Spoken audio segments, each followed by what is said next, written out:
नमस्कार, जय हिंद, जय भारत। सभी स्टूडेंट्स का आरसी सिंह चैनल में स्वागत है। और आज के जो हमारा टॉपिक्स है वो डी ब्लॉक है। डी ब्लॉक का संक्रमण तत्व और इन संक्रमण तत्वों का जो गलनांक है और क्वथनांक अर्थात जो बॉइलिंग पॉइंट है और जो मेल्टिंग पॉइंट है, इनके बारे में आज डिस्कशन होगा। तो आइए देखते हैं क्या हो रहा है। यहाँ हम एक चार्ट बना रखे हैं, ग्राफ बना रखे हैं। इस ग्राफ के बारे में हम बात करेंगे। पहले हम जानते हैं गलनांक और क्वथनांक क्या होता है डी ब्लॉक के तत्व में। तो गलनांक की जो परिभाषा या क्वथनांक की जो परिभाषा होती है तो देखिए, परिभाषा तो आप सबको पता होगा। जैसे अगर हम कहते हैं गलनांक, मेल्टिंग पॉइंट की परिभाषा क्या होता है, तो वह निश्चित ताप, जिस ताप पर कोई पदार्थ अपनी ठोस अवस्था से द्रव अवस्था में परिवर्तित होने लगे, तो उस निश्चित ताप को उस पदार्थ का मेल्टिंग पॉइंट कहते हैं, अर्थात गलनांक कहते हैं। यानी जब कोई पदार्थ अपनी सॉलिड अवस्था से लिक्विड अवस्था में यानी ठोस अवस्था से द्रव अवस्था में जब चेंज होने लगता है, तो जिस ताप पर यह द्रव अवस्था में बदलने लगता है, मेल्ट होने लगता है, उस ताप को ही उस पदार्थ का गलनांक कहते हैं। और हर पदार्थ का गलनांक अलग अलग होता है, इस बात को आपको ध्यान रखना, ठीक है। क्वथनांक क्या होता है? जब कोई पदार्थ द्रव अवस्था से भाप अवस्था, मतलब जब उसके पूरे सतह से बुलबुले उठने लगते हैं, अर्थात उबलना शुरू हो जाता है, तो उस निश्चित ताप को उस पदार्थ को बॉइलिंग पॉइंट कहते हैं। इसकी परिभाषा किसी अन्य वीडियो में हम अच्छे से लिखवा देंगे। अभी हमारा है आज का जो वीडियो है, केवल और केवल डी ब्लॉक के तत्वों का जो गलनांक और क्वथनांक पर डिस्कशन करना है, क्योंकि ये बहुत ही हार्डेस्ट होता है, इसलिए इस वीडियो को आप जरूर देखिए। तो देखिए, सबसे पहली बात है, जो डी ब्लॉक के तत्व हैं, इनका गलनांक और क्वथनांक हाई क्यों होता है? आखिर इनके गलनांक और क्वथनांक उच्च क्यों होता है? जैसे मान लीजिए आप लोहा ही लीजिए, लोहा आयरन है, ये इतना मजबूत होता है कि इसको पिघलाने में बहुत टाइम लगता है, अर्थात पिघलने में समय लगता है, अर्थात इसका गलने का जो अंक है अर्थात गलनांक हाई होता है। आप देखते होंगे आज चाहे दरवाजे हो, चाहे खिड़कियाँ हों, चाहे ब्रिज के स्तंभ हों, कुछ भी हो, पुल वगैरह बनाया जाता है, तो लोहे का बहुत ज़्यादा यूज किया जाता है। क्यों यूज किया जाता है? क्योंकि लोहा बहुत ही मजबूती से जुड़ा होता है। अब आखिर क्या है, कितना ये मजबूत होती हैं? आखिर लोहा इतना मजबूत क्यों होता है? जितने भी धातुएं हैं इतना मजबूत क्यों होती हैं? डी ब्लॉक के अधिकतर तत्व। तो जैसे देखिए, यहाँ पर मान लीजिए हमारे पास क्या है, कोई एक पदार्थ है, इतना बड़ा पदार्थ मान, या फिर कोई पदार्थ इतना बड़ा ये और इस पदार्थ में सोडियम है, क्या है, आयरन है, ज़्यादा अच्छा है। यहाँ पर Fe है, यहाँ पर भी Fe है, यहाँ पर भी Fe है, हर जगह Fe है। अगर ये इलेक्ट्रॉन मुक्त करते हैं तो धन आयन में परिवर्तित हो जाते हैं। तो यहाँ से मान लीजिए यहाँ पर धन आयन हो गया, यहाँ धन आयन हो गया, यहाँ धन आयन हो गया, इसने इलेक्ट्रॉन छोड़ दिया, इसने इलेक्ट्रॉन छोड़ दिया, ये इलेक्ट्रॉन छोड़ दिया, ये भी धन आयन बन गए सब, ठीक है। ये यहाँ पर इलेक्ट्रॉन छोड़ दिए, है ना। तो इलेक्ट्रॉनों को हम थोड़ा दूसरे कलर से लिख दे रहे हैं, आपको अच्छा लगेगा। Electron electron electron electron electron electron और यहाँ पर इलेक्ट्रॉन, ये। तो ध्यान आप ये रखना है कि जो भी आयरन है मान लीजिए यहाँ पर, तो वो इलेक्ट्रॉनों को मुक्त कर देता है और धन आयन में चेंज हो जाता है। अब इतने इलेक्ट्रॉन इकट्ठे हो जाएंगे, इतने इलेक्ट्रॉन इकट्ठे हो जाते हैं कि हम इनको कहते हैं इलेक्ट्रॉनों का सागर है। और इलेक्ट्रॉनों के सागर में धन आयन मौजूद। इलेक्ट्रॉनों के सागर में इलेक्ट्रॉनों का बाढ़ है इलेक्ट्रॉनों का दरिया है और उस दरिया में ये आपके धन आयन मौजूद है। क्लियर? अब ये धन आयन और जो इलेक्ट्रॉन इनके बीच आकर्षण बल लगेगा। इनके बीच क्या लगेगा? आकर्षण बल लगेगा। तो ये आकर्षण बल के कारण जैसे मान लीजिए चारों तरफ से, चाहे ये वाला हो, चाहे ये वाला हो, चाहे ये वाला हो, चाहे ये वाला हो, यानी धन आयन और इलेक्ट्रॉन इनके बीच इतना प्रबल आकर्षण बल होता है कि एक दूसरों को चाह कर भी इलेक्ट्रॉन बाहर नहीं जा पाते हैं, धन आयन बाहर नहीं जा पाते हैं, और दोनों धन आयन और ऋण आयन आपस में जुड़कर एक मजबूत बंध बना लेते हैं। और उस मजबूत बंध को कहते हैं मेटैलिक बॉन्ड या धात्विक बंध। अब इतना मजबूत ये धात्विक बंध हो जाता है कि इसको तोड़ने के लिए बहुत ज़्यादा एनर्जी की आवश्यकता पड़ती है, और जब ये टूटेगा, काफ़ी एनर्जी लेगा, काफ़ी समय लेगा, तो इसका गलनांक हाई हो जाता है। तो कहने का मतलब जो आपके डी ब्लॉक के तत्व हैं उनमें धात्विक बंध बनता है, जिसके कारण इनके गलनांक और क्वथनांक उच्च होते हैं। तो पॉइंट यहाँ से आप नोट भी कर सकते हैं। क्या नोट कर सकते हैं?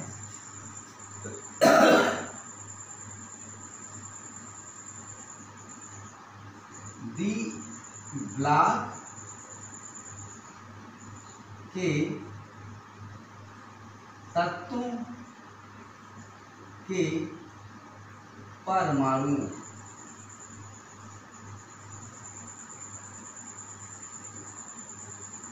के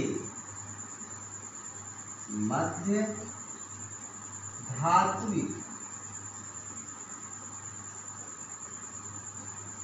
बंध बन जाता है,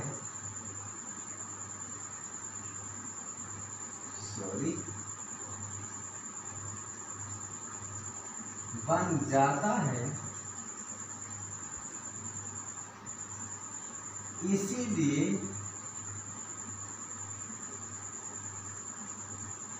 इनके गलनांक व क्वथनांक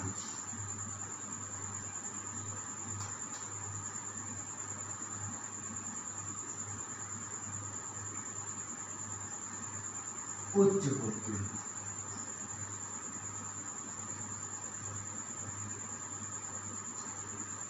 पहला पॉइंट ये हो गया। मतलब जितने भी डी ब्लॉक के तत्व हैं आप यहाँ पर देख लीजिए, एक ग्राफ बनाया है। पहले क्या होता है कि यहाँ से क्रोमियम तक या यूट्रियम से मोलिब्डेनम तक, लैंथनम से टंगस्टन तक, यानी ये 3D सीरीज है, ये 4D सीरीज है, 5D सीरीज है। ये 3 श्रेणी है, ये 4D श्रेणी है, ये 5D श्रेणी है।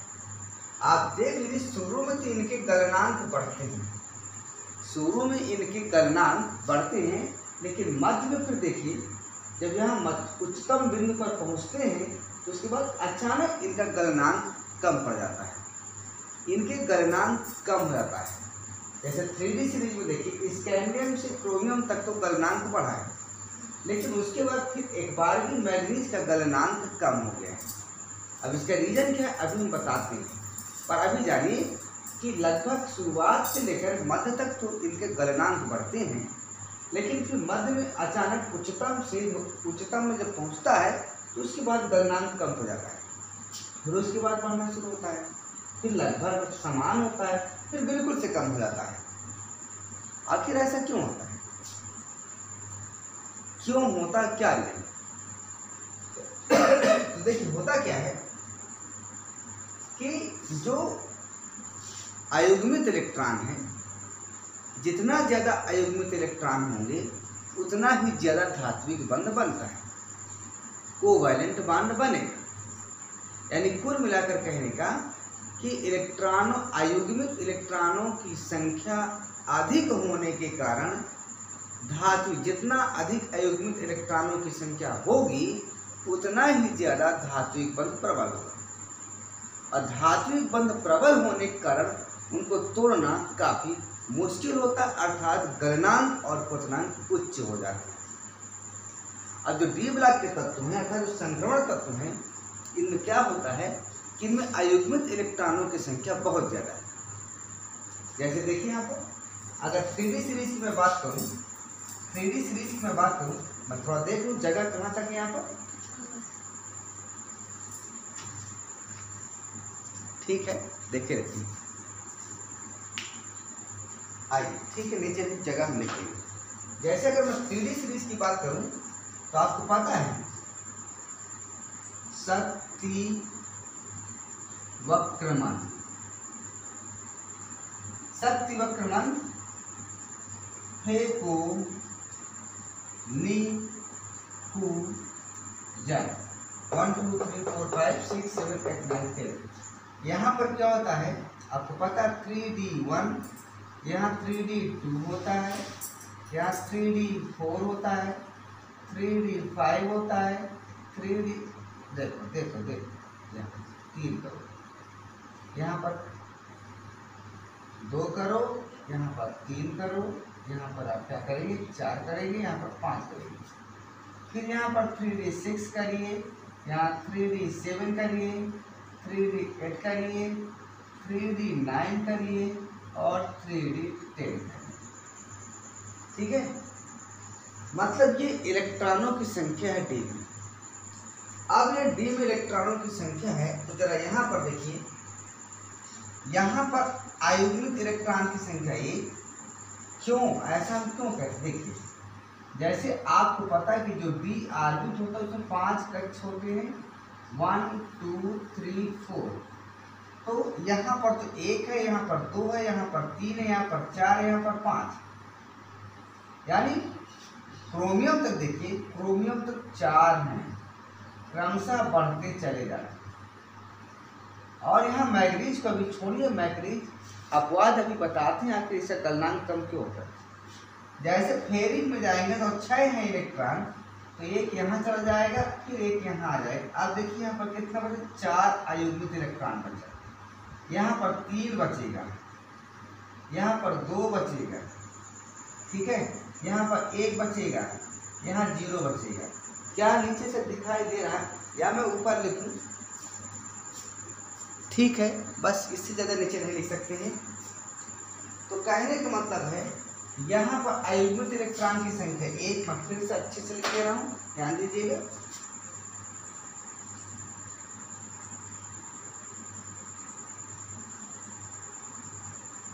यहाँ पर अयुग्मित इलेक्ट्रॉन की संख्या 1, यहाँ 2, यहाँ 3, यहाँ 4, यहाँ 5।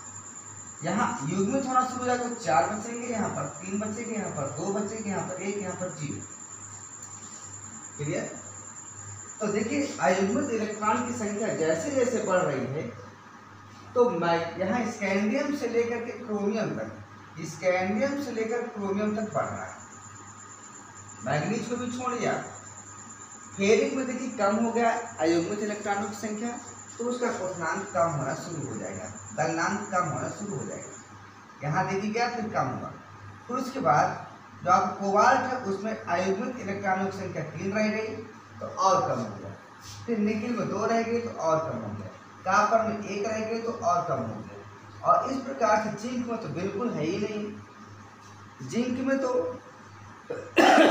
अयुग्मित इलेक्ट्रॉनों की संख्या है ही नहीं, तो इसका बिल्कुल कम हो जाएगा। तो कहने का मतलब है जो डी ब्लॉक के तत्व हैं इनमें धात्विक बंध बनता है। धात्विक बंध बनने के कारण, अब धात्विक बंध क्यों बनते हैं? क्योंकि अयुग्मित इलेक्ट्रॉन होते हैं, अयुग्मित इलेक्ट्रॉन होते हैं, इलेक्ट्रॉनों के समुद्र में धाराएं होते हैं, ठीक है। तो अयुग्मित इलेक्ट्रॉनों की संख्या जितनी अधिक होगी उतना ही इनका क्वथनांक और गलनांक उच्च होता है। तो यहाँ से शुरू से लेकर क्रोमियम तक बढ़ा, मैग्नीज को छोड़ा भी, फिर फेरिक से कम होना शुरू हो गया अयुग्मित इलेक्ट्रॉनों की संख्या, तो फिर इनका गलनांक कम होना शुरू हो गया। सिमिलरली इसी प्रकार 4D सीरीज में भी होता है, ठीक है। यूट्रियम से लेकर मॉलिब्डेनम तक तो बढ़ेगा, लेकिन फिर यहाँ टेक्नीशियम में घट जाएगा, फिर बढ़ना शुरू हो जाएगा रुथेनियम, रोहेनियम, प्लैटिनम, और फिर सबसे कम सिल्वर की तरफ पहुँच जाएगा। इसी प्रकार 5D श्रेणी में देखेंगे तो लैंथेनियम से बढ़ना शुरू हुआ टंगस्टन तक। टंगस्टन का गलनांक उच्चतम होता है, बहुत ज़्यादा होता है टंगस्टन का, लगभग 3442 डिग्री सेल्सियस टंगस्टन का होता है। तो यहाँ पर टंगस्टन क्वथनांक गलनांक हाई हुआ, लेकिन उसके बाद फिर रेहनियम से ऑस्मियम, इरिडियम, प्लेटिनम एंड यहाँ पर जो गोल्ड है, इनका गलनांक कम होना शुरू हो जाता है। बात समझ में आई? अब देखिए, अब मैग्नीज के बारे में। आखिर मैग्नीज में अयुग्मित इलेक्ट्रॉनों की संख्या 5 है। आखिर अयुग्मित इलेक्ट्रॉनों की संख्या मैग्नीज में 5 है, लेकिन फिर भी इसका गलनांक कम क्यों?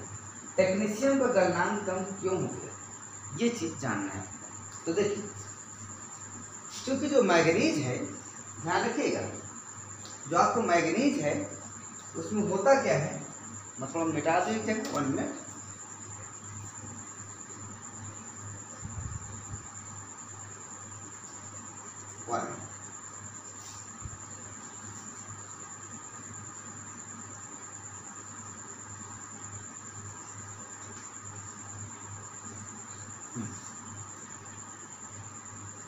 देखिए, जो मैग्नीज है इस पर अयुग्मित इलेक्ट्रॉनों की संख्या 5 है डी में, तो इसके सारे डी कक्षक जो है एक इलेक्ट्रॉन भर लेंगे। 1 2 3 4 5 सारे ऑर्बिट में एक इलेक्ट्रॉन भर जाएगा। इलेक्ट्रॉनिक विन्यास निकाल लीजिएगा, आपको दिक्कत हो। First s2 2s2 2p6 3s2 3p6 4s2 3d counting कर 2 2 4 6 10 12 18 20 5 25। ठीक है, यानी सारे इसके आर्बिट भरे हुए, हाफ फील्ड है मैग्नीज।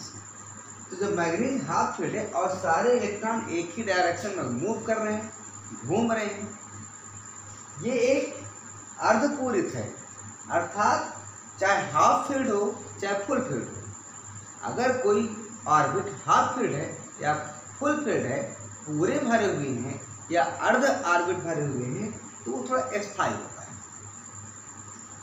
अब स्थायी होने के कारण जो इसके इलेक्ट्रॉन हैं मैग्नीज के, जो 5 इलेक्ट्रॉन हैं, वो नाभिक से ज़्यादा अट्रैक्ट रहते हैं, और नाभिक से ज़्यादा आकर्षित होने के कारण नाभिक इन्हें स्वतंत्र नहीं करता है,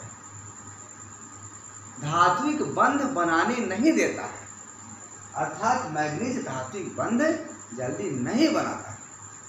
अधात्विक बंध न बनाने के कारण इसका गलनांक कम हो जाता है। बात समझ में आई? चलिए, तो यहाँ पर आप लिख सकते हैं, क्या लिख सकते हैं,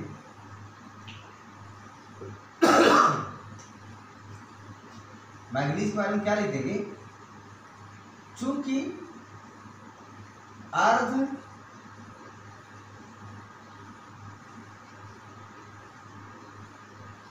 पूरित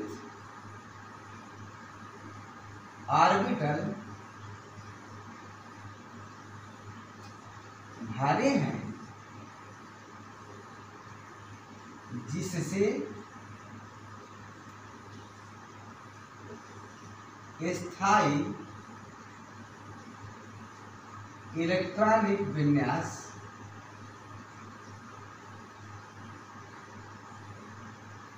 मौजूद।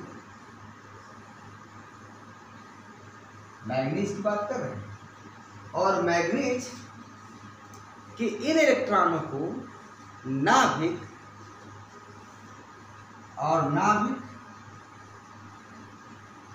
इन इलेक्ट्रॉनों को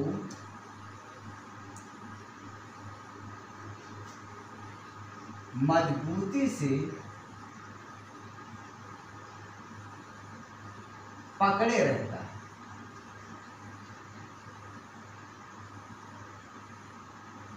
तथा धात्विक बंध नहीं बनने देता है। अब धात्विक बंध नहीं बनेगा तो स्पष्ट है कि इसका गलनांक कम हो जाएगा। ये रही बात मैग्नीज की। इसीलिए ग्राफ में आपको दिखाया गया है कि मैग्नीज का गलनांक कम हो गया। इसी प्रकार टेक्नीशियम का गलनांक कम हो गया, यहाँ पर रेडियम का गलनांक कम हो गया। इसके अलावा आपको एक चीज़ और देखिए, जो जिंक कैडमियम मरकरी है, स्पेशल है ये, ध्यान रखिएगा। जो जिंक कैडमियम मरकरी है, जिंक कैडमियम मरकरी, जो जिंक कैडमियम मरकरी है, जिनको मरकरी को तो नहीं दिखाया क्योंकि वो माइनस में पहुंच जाएगा, वो माइनस में पहुंच जाएगा भैया, उसका गलनांक उतना बिल्कुल माइनस में होता है। तो जिंक कैडमियम जो मरकरी है, इनमें अयुग्मित इलेक्ट्रॉन होते ही नहीं है। जिंक कैडमियम मरकरी में अयुग्मित इलेक्ट्रॉन होते ही नहीं। अयुग्मित इलेक्ट्रॉन नहीं होंगे तो ये दुर्बल बंध बनाते हैं, जिससे कारण ये कमज़ोर होते हैं, अर्थात इनके बीच कमज़ोर बंध होता है, और कमज़ोर बंध होने के कारण इनका गलनांक कम हो जाता है। मरकरी तो कमरे के ताप पर द्रव है, मरकरी तो कमरे के ताप पर द्रव है। तो ये रहा आज आपका ग्राफ, संक्रमण तत्वों का ग्राफ किस पर आधारित है, गलनांक पर। अगर वीडियो अच्छा लगा तो लाइक कीजिए, सब्सक्राइब कीजिए, शेयर कीजिए। नमस्कार, जय हिंद, जय भारत। इसके अगले टॉपिक्स में अब हम और पढ़ाएंगे, लेकिन इस ग्राफ बहुत इम्पोर्टेंट था इसलिए हमने ग्राफ बता दिया। जय हिंद।